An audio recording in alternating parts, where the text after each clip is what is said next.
Yeah, boy, it's spooky season.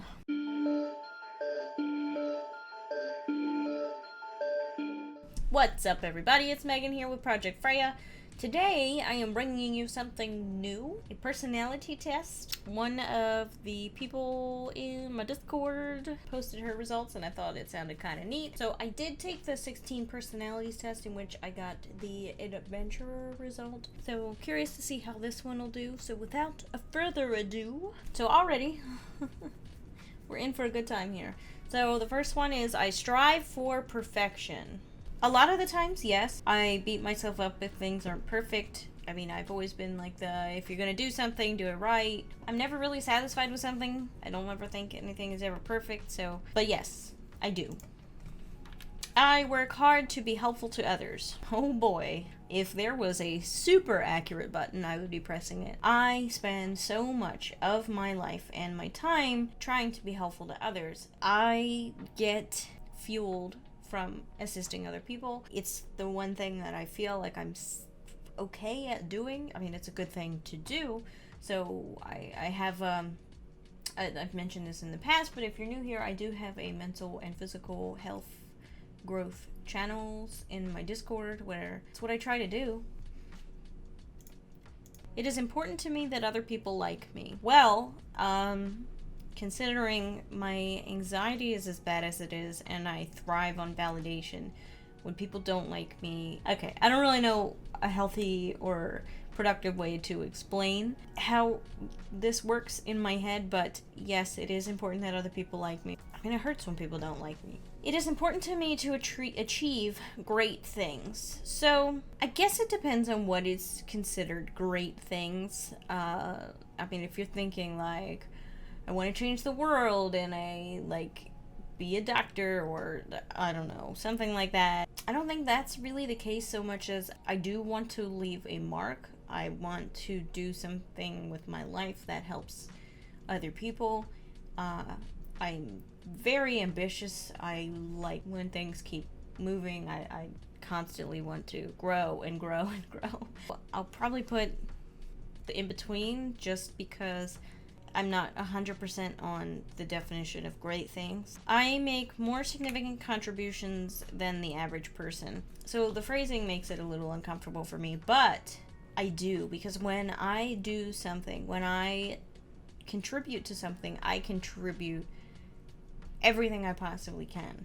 I tend to over contribute and scare people away a little bit, because once you've proven that you're a good person, I will give you everything. The comments below would be, I'm a great person, I'm a great person. I feel my emotions very deeply. You probably, I mean, even if this is your first time here, you can probably already guess the answer to this. I do everything 1000%. Feeling emotions is no different. When I am sad, oh boy am I sad. When I'm happy, I can be a little annoying, I feel. This probably stems from my mental health disorders, but yes, I would say that I feel my emotions very deeply, to a fault almost. So agree. I have a sense that other people will never truly understand me. See, this one's hard for me to answer because it's not something that I ever really considered, that I'm not understood. I don't think so, because I tend to make myself very clear up front, like, hey, I value honesty almost over anything else in relationships. Like, just tell me how it is, and I tell people pretty much everything that they'll listen to, which is also a defense mechanism that my brain has. But still, I feel like I lay everything out. Like, everything is pretty clear, and I just don't. I mean, there are people like my husband, for example, who don't understand the mental health side of things simply because they've never experienced stuff like that. But I don't think that. I don't have that overwhelming, like, people are never gonna understand me feeling. I wouldn't say that. I think deeply about things. Oh boy, do I. I overthink everything you could possibly think of. I've overthought it multiple times. I am prepared for any disaster. This one's hard. I'd probably put it in between, because mentally I am expecting and prepared myself for all disasters. Financially, I don't think I'm prepared for some disasters. It is important to me to avoid pain and suffering at all times. So this one I would say I disagree, only because of something that I am self-aware of. The average person would probably say, yeah, I don't like pain and suffering. I don't want to go through pain and suffering. Like, that's a given, but there's something in the pain and suffering that is familiar and comfortable when you kind of grow up in an environment where that's what you're used to. And I don't just mean like I had a terrible childhood and that's where it all came from. I mean, a lot of my life has been not the best, and I've lived my life in the mindset of expect the worst and you're not going to be surprised by it. And if you don't have hope, then it's just a nice surprise when you do get something nice. Sometimes putting myself in situations that are hurtful to avoid further pain down the line. I don't know if I made sense with anything that just came out of my mouth. I seek out experiences that I know will make me feel happy or excited. Somewhat. I don't know what's wrong with my brain, dude. If I see that there's a chance it could inconvenience someone else, I will not. Usually, but not always. I see the positive in every situation. No, absolutely not. I see the negative first. I see what could go wrong first. No. I am not afraid to tell someone when I think they are wrong. This goes back to my desire for honesty in all relationships, I think. I expect the same from you, so you're gonna get it from me. I will tell someone that they are wrong almost every time, unless throughout, many months or years of experience, it's proven that you don't listen. Then, yeah, I might give up, but, yeah, almost always will tell you when you're wrong. I let other people make the decisions. So this is a toughie because I'm anxious and making decisions can be hard when you're suffering with anxiety, but I'm also a control freak. So you can see where that becomes like a whirlwind of emotions. Like, I want other people to decide because I don't want my input to be inconvenient to the other people.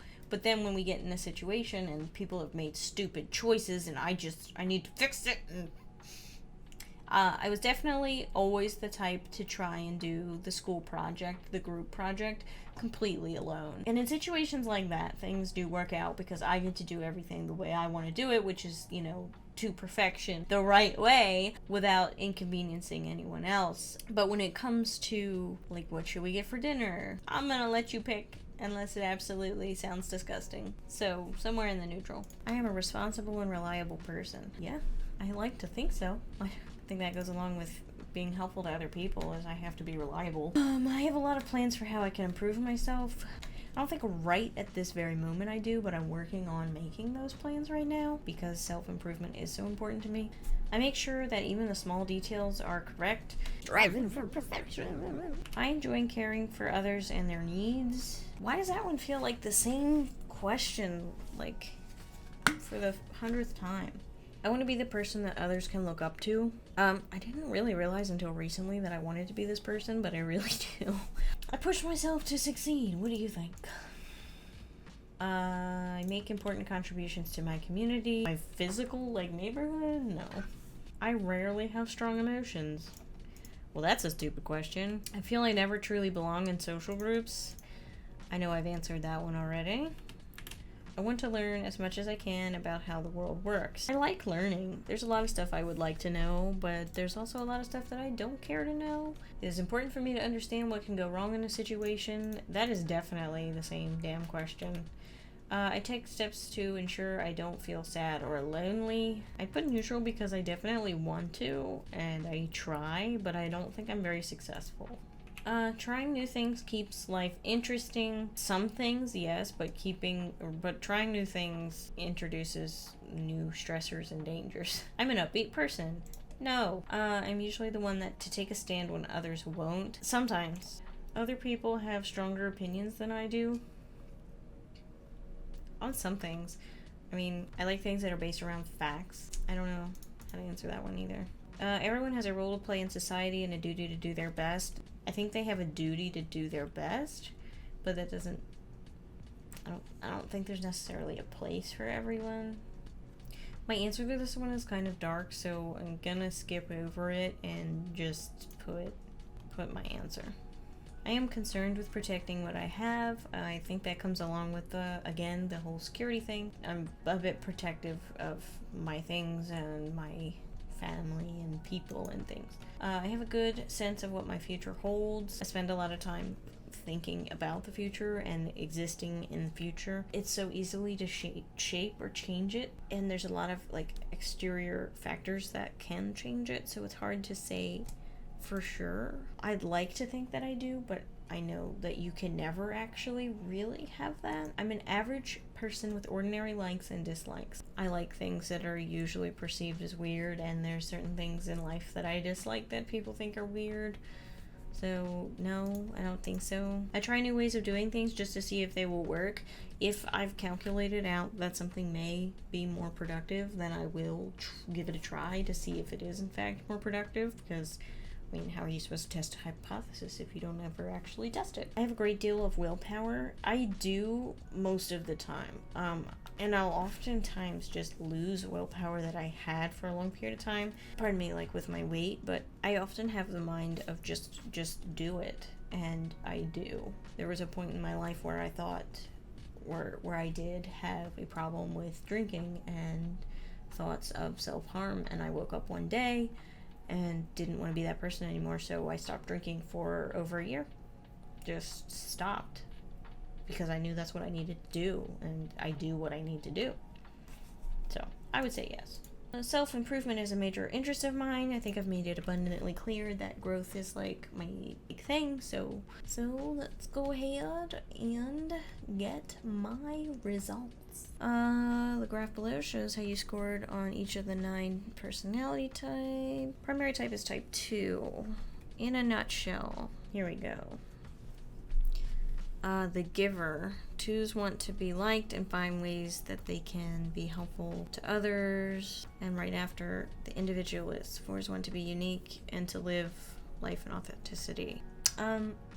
Because the test that was linked to me wants me to pay money to delve into my results, I've looked into it a little bit. Rather, I found some other resources. For type 2, the helper functions of empathy and altruism, the potential for other directness, thoughtfulness for others, genuine self-sacrifice, generosity, and nutrients. Negatively, the potential for intrusiveness, possessiveness, manipulation, and self-deception, I would say, is very, very true. This is the type 2. Caring, interpersonal type, generous, demonstrative, people-pleasing, and possessive, which is, it's interesting to see the good and the bad that can come along with being so involved in helping other people, because it's something that I do see, but just seeing it put into words has, I don't know, I've always liked that. So, empathetic, sincere, and warm-hearted. Basic fear of being unwanted, unworthy of being loved. I would say that's pretty freaking true. Basic desire to feel loved. Yep. Motivations. Wanted to be loved. If you've learned anything from this, it's that I want to be loved. Oh, look at that. And there's levels of what's good and what's bad. Well, that's it, guys, for this personality test. If this is something that you'd like, do the like and subscribe thing that I always tell you to do. I know that 55% of you, last time I checked, are not subscribed. So go ahead and hit that button. Hit the bell if you want notifications. If you do like this and you want to see more personality tests in the future, the link to the Discord will be in the description below. Just drop your test in the mental health section, if that's what it relates to. You know what? I'm open to other things too. But go ahead and leave a comment below with the results you got. The link to this test will be in the description also. And I'll see you in the next one.